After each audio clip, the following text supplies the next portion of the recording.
ছয়টা লক্ষণ আলামত রয়েছে, যে আলামতগুলো যখন শুরু হবে মানুষ তখনও বুঝবে না যে সে মারা যাচ্ছে, মারা যাবে একটু পরে, কিন্তু এই আলামতগুলো যখন চলবে, শুরু হয়ে যাবে, দেখা দেবে, নির্ঘাত আপনার মৃত্যু হয়ে যাবে। আল্লাহু আকবার বলেন। এটা আমার কথা না, আল্লাহ সুবহানাহু ওয়া তাআলার কথা। দেখেন, প্রথম যে লক্ষণ বা আলামতটা, যেদিন আপনার মৃত্যু ঘটবে এই দিনটাকে বলা হয় ইয়াউমুল মাউত, মানে মৃত্যুর দিন। এদিন আপনি জানেন না যে কোন দিন আসবে, এদিন আপনি জানেন না যে কোন সময়, কোন মুহূর্তটা, সেই সময়টা, কোন দিনটা, কোন মুহূর্তটা। এতে কি রোজার ঈদের আগে হবে, রোজার ঈদের পরে হবে, কোরবানি ঈদের আগে না পরে, বৈশাখ মাসে না জ্যৈষ্ঠ মাসে, জানেন একমাত্র কে? আল্লাহ তাআলা সেজন্য বলেছেন, ইদা জা আজালুহুম লা ইস্তাখিরুনা সাহ ওয়া লা ইস্তাকদিমুন। যেদিন সময় চলে আসবে এক মুহূর্ত বাড়ানো হবে না, কমানো হবে না, নির্ধারিত সময় আপনাকে দুনিয়া থেকে বিদায় নিয়ে চলে যেতে হবে। প্রিয় ভাইরা আমার, যেদিন আপনার মৃত্যু আসবে, আপনি বুঝতে পারুন আর না পারুন, আপনার রূহটা কিন্তু ঠিকই কিছু না কিছু বুঝতে পারে। যেমন আল্লাহ সুবহানাহু ওয়া তাআলা পবিত্র কুরআনুল কারীমের মধ্যে কি বলছেন একটু খেয়াল করেন। আবার আল্লাহ রাব্বুল আলামিন বলছেন, ওয়াত্তাকু ইয়াওমান তুরজাউনা ফীহি ইলাল্লাহ সুম্মা তুওয়াফা কুল্লু নাফসিন মা কাসাবাত ওয়া হুম লা ইউযলামুন। আল্লাহ রাব্বুল আলামিন বললেন, ওই দিনকে ভয় করো যেদিন তোমরা আল্লাহর কাছে প্রত্যাবর্তন করবে, যেদিন আল্লাহর কাছে ফিরবে, অতঃপর প্রত্যেককেই তার কর্মের ফল পুরোপুরি দেওয়া হবে এবং তাদের প্রতি কোনো রূপ অবিচার করা হবে না। বন্ধুরা আমার, যেই দিন মানুষ দুনিয়া থেকে বিদায় নিয়ে চলে যাবে, মানুষ বুঝতে পারে না যে আজকে তার মওত হয়ে যাবে, কিন্তু রূহের মধ্যে একটা অস্থিরতা কাজ করে। অস্থিরতা কেমন যেন একটু অন্যরকম মনে হবে, চাপা অনুভব তার ভেতরে অনুভূত হবে, পেরেশানি কাজ করবে। কারণ যেদিন দুনিয়া থেকে সে বিদায় নেবে, দুনিয়ার জীবনের অধ্যায়ের সেদিন পরিসমাপ্তি ঘটবে, ঠিক কিনা? যেদিন আল্লাহ রাব্বুল আলামিন আপনাকে দুনিয়া থেকে বিদায় করবেন, সেদিন আসমান থেকে ফেরেশতা নামবে। ফেরেশতা, মানুষ যখন মুমূর্ষ অবস্থায় পতিত হবে, আল্লাহ রাব্বুল আলামিন যখন দুনিয়া থেকে তাকে নিয়ে যাবেন, মানুষজন ওই ফেরেশতাদেরকে দেখতে পাবে, কিন্তু তখনও বুঝবে না এই ফেরেশতারা কেন তার কাছে এসেছে, রূহ কবজ করার জন্য নাকি দুনিয়ার অন্য কোনো কাজ করার জন্য। সেদিন মানুষ তখনও বুঝতে পারবে না। বলুন আল্লাহু আকবার। এক নম্বর, ইয়াউমুল মাউত, যেদিন মৃত্যুর দিবস আসবে, সেদিন ফেরেশতারা যে আসমান থেকে নামবে আপনার কাছে আসবে, আপনি দেখবেন যে ফেরেশতা আমার কাছে এসেছে, কিন্তু আপনি বুঝতে পারবেন না যে কেন আমার কাছে আসলো। তখনও আপনি জানবেন না যে আমার মৃত্যুর দিনটা আজকের দিন। আল্লাহু আকবার। তাহলে এক নাম্বার লক্ষণ কি? আকাশ থেকে ফেরেশতা নামবে। কি নামবে? ফেরেশতা নামবে। যেদিন আপনি মারা যাবেন সেই দিন পেরেশানি কাজ করবে, সেদিন অস্থিরতা কাজ করবে, এবং মুমিনরা অনেক আগেই বুঝতে পারে। আল্লাহ রাব্বুল আলামিন তাদের হৃদয়ের মধ্যে এমন একটা চেতনার জাগরণ করে দেয় যে আমার পৃথিবীতে আর বেশি দিন সময় নেই, সুতরাং এখনই আমাকে সতর্ক হতে হবে, ছেলে মেয়েদেরকে ওসিয়ত করতে হবে, আমার সম্পদ সম্পত্তি যা আছে এগুলো যথাযথভাবে ওসিয়তের মাধ্যমে ভাগ বাটোয়ারা করতে হবে, যাতে করে আমার মৃত্যুর পরে মারামারি, ঝামেলা, ঝঞ্ঝাট তৈরি না হয়। আল্লাহু আকবার বলেন। এটা গেল এক নাম্বার। দুই নাম্বার চিহ্ন, মানুষের যখন রূহ কবজ করা হয়, মানুষের পায়ের পাতা থেকে শুরু হয় কার্যক্রম। পায়ের পাতা থেকে যখন রূহটাকে চাপ দেওয়া হয়, তখন পায়ের গোছায় আসে, হাঁটুর উপরে আসে, কোমরের মধ্যে আসে, বুকের উপরে আসে, সর্বশেষ আপনার বুকের দুই পাশে যে বড় হাড্ডি রয়েছে, লম্বা হাড্ডি, এই হাড্ডি পর্যন্ত আপনার ভেতরে চাপ অনুভূত হবে, আপনার রূহটা ছটফট ছটফট করবে। এই দুই নাম্বার আলামত যখন শুরু হবে, আপনি বুঝে নেবেন আপনার আর হায়াত নাই, দুনিয়া থেকে বিদায় নিয়ে আপনার আল্লাহর কাছে চলে যেতে হবে। বলুন আল্লাহু আকবার। দুই নাম্বার সিম্পটম। কিন্তু মজার বিষয় কি জানেন? দুঃখের বিষয়, বিষয়টি তিতা মনে হলো, বাস্তবতা এটাই, যখন আপনার ভিতর পেরেশানি কাজ করবে, তখন আপনি জানেন না যে আপনার মৃত্যু একটু পরে ঘটবে। আপনি বিপদে পড়েন না? এই পেট ব্যথা করে না, আপনার বুক ব্যথা করে না? যখন বুক ব্যথা করে, পেট ব্যথা করে, মনে হয় যেন মরে যাচ্ছি, কিন্তু মানুষ জানে যে হসপিটালে গেলে হয়তো আমি সুস্থ হয়ে যাব।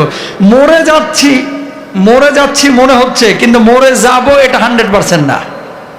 কথা বলেন না? মনে হচ্ছে যে মরে যাচ্ছে, কিন্তু আপনার মনে আবার অন্যদিকে সায় দিচ্ছে যে হসপিটালে যা, তাহলে সুস্থ হয়ে যাবে, ডাক্তারের কাছে যা, মেডিসিন নে, তাহলে তুই ঠিক হয়ে যাবি। এরকম একটা চেতনা কাজ করে। ঠিক মানুষ যখন মারা যাবে, যখন রূহটা কবুজের প্রক্রিয়া শুরু হবে, মানুষ তখনও মনে করবে যে পৃথিবীতে অন্যান্য আমার তো অনেক রোগ বালাই ছিল, হয়তোবা এটাও একটা রোগ, একটু পরে হয়তোবা আমি ভালো হয়ে যাব।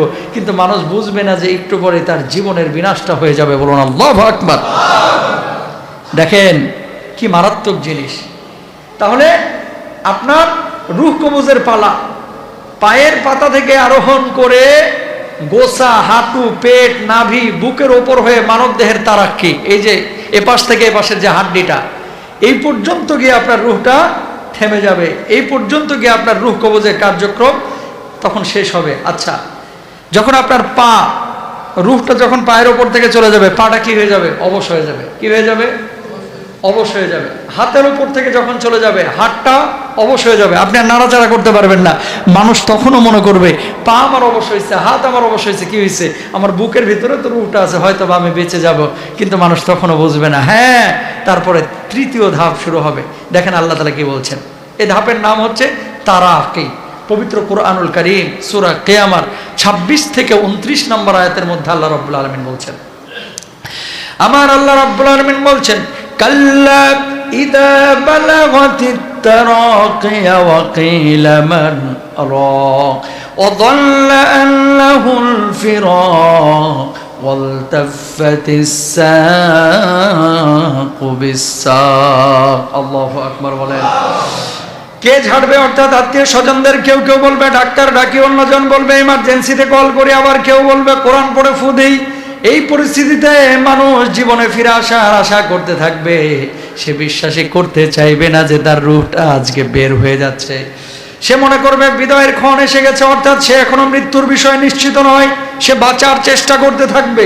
আল্লাহ রাব্বুল আলামিন বলছেন, ওয়ালতাফাতিস সাকু বিস-সাক, পায়ের গোছা অন্য গোছার সঙ্গে জড়িয়ে যাবে।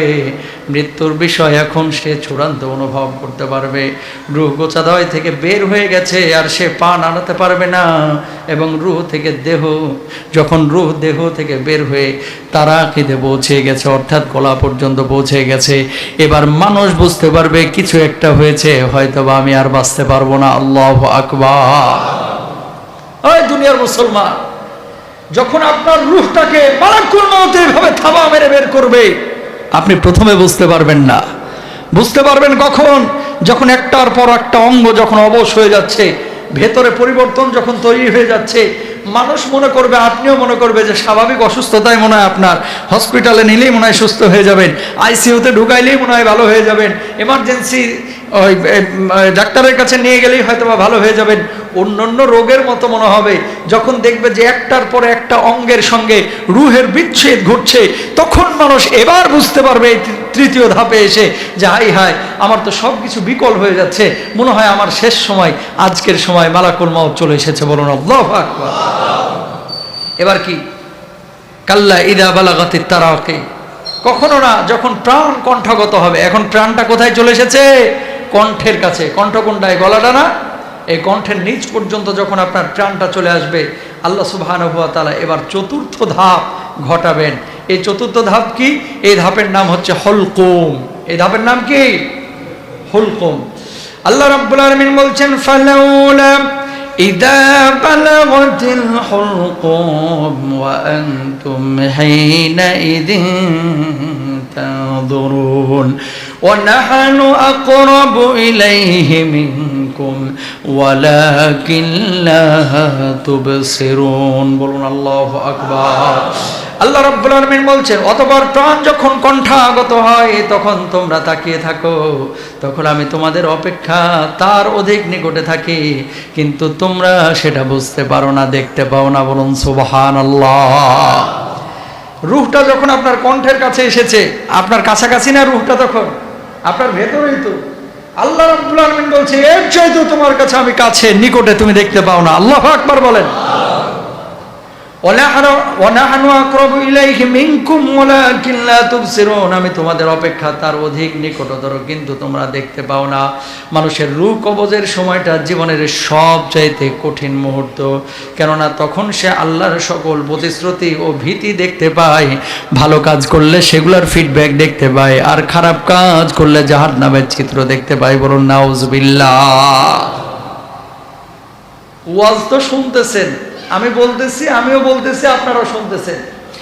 শোনার বলা এই অন্যান্য ওয়াজের মতোই শুনতেছি, হুজুর যেমন মাসালা মাসাইল বলে জুমার দিন শুনতেছি, ওই বলা আর এই বলা, ওই ওয়াজ আর এই ওয়াজ কিন্তু এক ওয়াজ না হাজী সাহেব। আজকের এই পরিস্থিতি আপনার জীবনে ঘটবে, আমার জীবনে ঘটবে। যেদিন ঘটবে সেদিন টের আপনিও পাবেন, সেদিন টের আমিও পাবো। রমজান আইছে, গ্যাস্ট্রিকের সমস্যা, এই জন্য রোজা এখনো অনেকে রাখতেছে না। কথা বলেন না কেন? এরকম বদমাশ আছে না নাই? সামান্য পেটের ব্যথা, সামান্য পাপিষ্ঠ এই সমস্ত মানুষগুলা।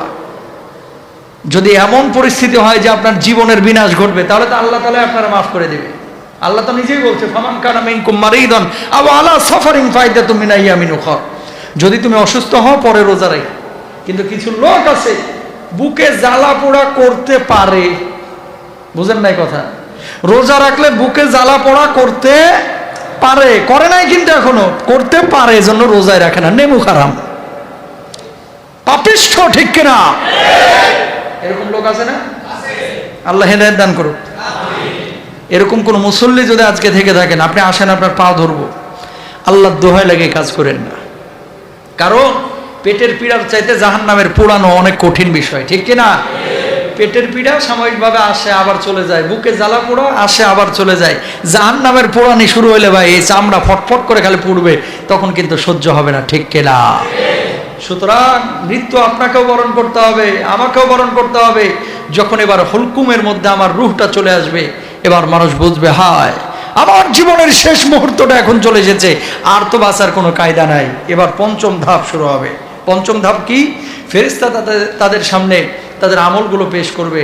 ফেরেশতারা এই স্তরে মানুষ পরিপূর্ণভাবে বুঝতে পারবে এই লোকটা জান্নাতি নাকি জাহান্নামী। খেয়াল করেন, আপনি যখন মারা যাচ্ছেন সুখের মৃত্যু হলো, তার মানে আপনি জান্নাতি। আপনি যখন মারা যাচ্ছেন পিটায়া পুটায়া, তারপরে থামা মারিয়া, তারপরে মনে করেন আযাব দিয়ে গজব দিয়ে যদি আপনার রূহটা কবজ করে, জানতে হবে আপনার কপালে কবরেও খারাপই আছে, আখিরাতেও খারাপই আছে। কারণ মৃত্যু হচ্ছে প্রথম ধাপ, প্রথম স্টেপ।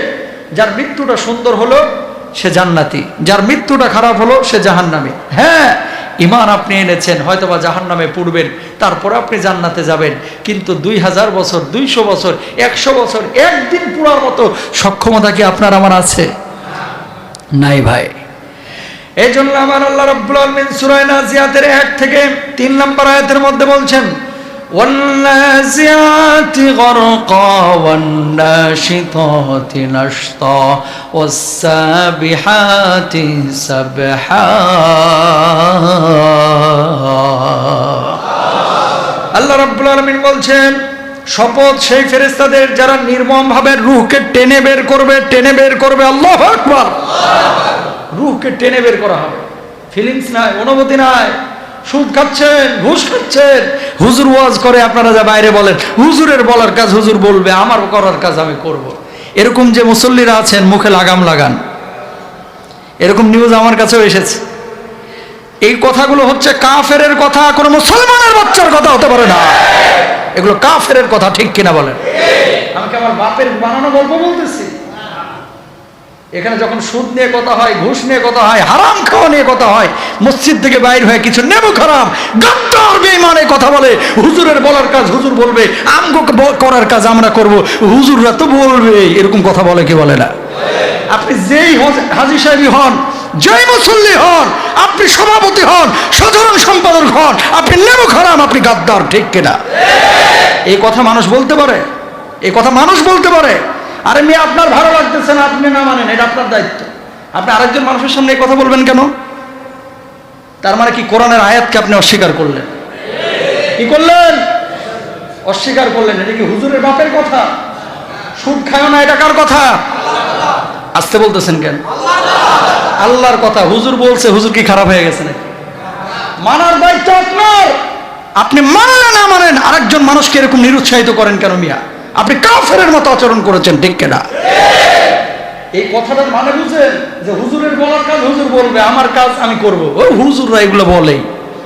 এই কথা যে মুসল্লি আপনারা বলেন, বিশ্বাস করেন যদি বুঝে শুনে বলে থাকেন আপনার ঈমান নাই। কারণ কি? কারণটা কি? কারণ হচ্ছে হুজুর যে কথাটা বলেছে হারাম খাওয়ার ব্যাপারে, এটা হুজুরের মুখের কথা না। কার কথা? আপনি আরেকজন মানুষকে এই কথাটা বলতেছেন, মানে তুইও কর আমিও করি, তুইও কর আমিও করি। মরবেন না আপনি? আপনি মরবেন না? পাপ করতেছেন, নিজে করেন, আরেকজনের টাইনে নিয়ে আজান দিয়ে পাপ করার দরকার নাই। নিজে হারাম খাচ্ছেন, খান, আপনার মুখে আমি তালা মারতে যাব না, কিন্তু আমার দায়িত্ব এই মেম্বার থেকে এটা আমার কাছে আমানত, সত্যটা আমাকে বলতে হবে, ঠিক কিনা?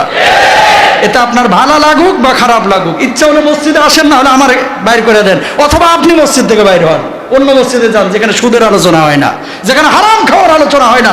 এখানে যতদিন আছে আমি হক কথা বলবো, ঠিক কিনা? কি তামাশা, আজীব লাগলো আমার কাছে। হুজুর আপনি বলেন এগুলা বাইরে নিয়ে হাসি তামাশা। হুজুরের বলার কাজ হুজুর তো বলবেই। আস্তাগফিরুল্লাহ। শুনেন, ওই যে বলছিলাম না যে মুসল্লির সংখ্যা বাড়ছে, ইমানদারের সংখ্যা কমছে। মুসল্লির সংখ্যা বাড়ছে, ইমানদারের সংখ্যা, এগুলো এর প্রমাণ। তার মানে কি নামাজটা এরা ঢাল হিসাবে ব্যবহার করে। কথা বুঝেন নাই? কপালে 6 ইঞ্চি কালো দাগ, এদিকে হারাম ছাড়তে পারে না। তার মানে কি? চিন্তা করছে নামাজ তো পড়ছে, একদিন একদিন আল্লাহ ঠেললে ঠেললে জান্নাতে দিয়ে দিবে। কথা বলেন না কেন? এত সোজা না আল্লাহর জান্নাত, এত সোজা না। মানলে পুরোটা মানেন, অর্ধেক মানার দরকার নাই। আর আমার ওয়াজ যদি তিতা লাগে তাহলে কানে হেডফোন লাগায় হয়ে থেকে আইসা নামাজ পড়ে চলে যায়, কিন্তু হক কথা বলতে হবে। বোবা খতিব হওয়ার দরকার নাই, বোবা ইমাম হতে পারবো না, ঠিক কিনা? এখানে কাউকে খুশি করার জন্য, কাউকে অখুশি করার জন্য ওয়াজ করি না। যেটা সত্য কথা সেটা আমাকে বলতে হবে। সুদ, ঘুষ, জেনা, ব্যভিচার হারাম, হারাম। আরেকজন মানুষের সামনে এই কথা বলে মানে কি? এই কথা বলার দ্বারা উদ্দেশ্য হচ্ছে তুইও কর আমিও করি। হুজুররা বলার কাজ হুজুররা বলুক। হুজুর আইতেছে যাইতেছে, হুজুর গাড়ি নিয়ে আসে, সুন্দর করে একটু ওয়াজ করে দিয়ে চলে যায়। হুজুররাও সুদ না খায় কি বেঁচে আছে না? আপনিও চাইলে পারবেন। কষ্ট নিয়েন না। আজকে হুজুরের উপরে কষ্ট নেবেন, কালকে নিজেই খুশি হবেন। কবরে যখন ঠুকানি থেকে বাঁচবেন, কবে হুজুর ভালো কথাই বলছিল। আমার লাভ আছে কোনো? আপনার হারাম খায়, আপনি যদি হারাম খান আমার কোনো লাভ আছে? আপনি যদি হালাল জীবনযাপন করেন, লাভ আপনার, হুজুরের না, ঠিক কিনা? সুতরাং এই কথাগুলো বলা যাবে না যে হুজুরের বলার কাজ হুজুর বলুক, আমাদের কাজ আমরা করি। আল্লাহ মাফ করুক, আমিন বলেন। পঞ্চম ধাপ, যখন রূহটা কবুল শুরু হবে, জান্নাতি না জাহান্নামী, যেটা সুদখোর ও বুঝতে পারবে যে সুদ খাইছে, এবার থাবানিরা কেমনে হবে এবে বুঝেন। যেটা হারামখোর ও বুঝতে পারবে, যেটা আল্লাহর কোরআনের বিপক্ষে অবস্থান নিয়েছে সেটাও বুঝবে, যেটা বদ্দিন বদকার সেটাও বুঝবে, যেটা রোজা করে নাই সেটাও বুঝবে, যেটা নামাজ পড়ে নাই সেটাও কিন্তু বুঝবে। সেদিন কিন্তু বুঝবে সবাই। তখন কি হবে? যেটা হারাম খেয়েছে বারবার মালাকুল মাউতকে বলবে, মালাকুল মাউত আমি তো হালাল জীবন যাপন করতে পারি না, তুমি আমার মাফ করে দাও, এবারের মতো নিও না, আমার নিও না মালাকুল মাউত, ছেড়ে দাও, এবারের মতো ছেড়ে দাও, আগামী রমজানে একটা রোজাও ছাড়বো না, মালাকুল মাউত আমার ছেড়ে দাও, দেখো আমি কালকে থেকে সুদ খাবো না, মালাকুল মাউত আমার ছেড়ে দাও, আমি জেনা করবো না, ও মালাকুল মাউত আমার ছেড়ে দাও, পয়লা বৈশাখে আমি উল্টাপাল্টা কাজ করবো না, মালাকুল মাউত আমার ছেড়ে দাও, দেখো না আমারে আগামী 10টা রোজা আমার সুযোগটা দাও, দেখো আমি রোজা করি কিনা, এই কয়দিন যা করছি মাফ করে দাও মালাকুল মাউত। মালাকুল মাউতের জবাবটা আসবে, হাত্তা ইদা জাহদাহুল মাউত ক্বালা রাব্বিরজিউন লাআল্লি আমালু সালিহান ফীমা তারাকতু কাল্লা। মালাকুল মাউত বলবে তোরে কি 60 বছরের জীবন দেওয়া হয় নাই, 30 বছরের জীবন দেওয়া হয় নাই, কেন তুই হারাম ছাড়লি না, কেন তুই হারাম ছাড়লি না, কেন মানুষের সঙ্গে কোরআনের বিপক্ষে অবস্থান নিলি? পালানোর কোনো পথ থাকবে ভাই? কোনো পথ থাকবে না।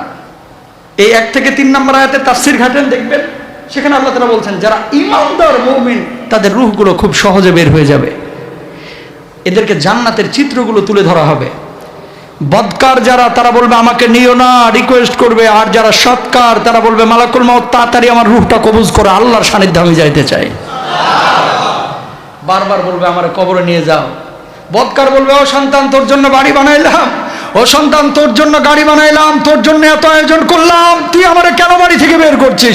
ও সন্তান কেন আমার ব্লেড দিয়ে তুই আমার গায়ের পাঞ্জাবিগুলো জামাগুলো কেটে দিলি, আমার লুঙ্গিটা কেটে দিলি, কেন আমার প্যান্টটা কেটে দিলি? তুই আমার নিস না, কোথায় নিয়ে যাচ্ছিস? আমার বাড়ি থেকে আমাকে কোথাও নিস না। সন্তান বাপের ডাক শুনবে না, সন্তান ঠিকই বাড়ি থেকে বের করবে। বারবার যখন কবরের দিকে নিয়ে যাওয়া হবে, বারবার আকুতি করবে, আমার নিস না, কোথায় নিয়ে যাচ্ছিস? আমি নড়াচড়া করতে পারছি না, আমার কবরে রাখিস না। কিন্তু কেউ শুনবে না কারো কথা, আপনাকে নিয়ে চলে যাবে। আর যদি সৎকার আপনি হয়ে থাকেন, নামাজি হন, রোজাদার হন, হালাল জীবনযাপন যদি আপনি করেন, সন্তানকে তখন বলবে যে দেরি করিস কেন, তাড়াতাড়ি আমার লাশটারে ধোয়া, তাড়াতাড়ি কবরে নিয়ে যা, তাড়াতাড়ি আমার রবের কাছে আমারে ধোয়াই। বলুন আল্লাহ। জীবন এরকম চান কি চান না? তাহলে হালাল জীবনযাপন করা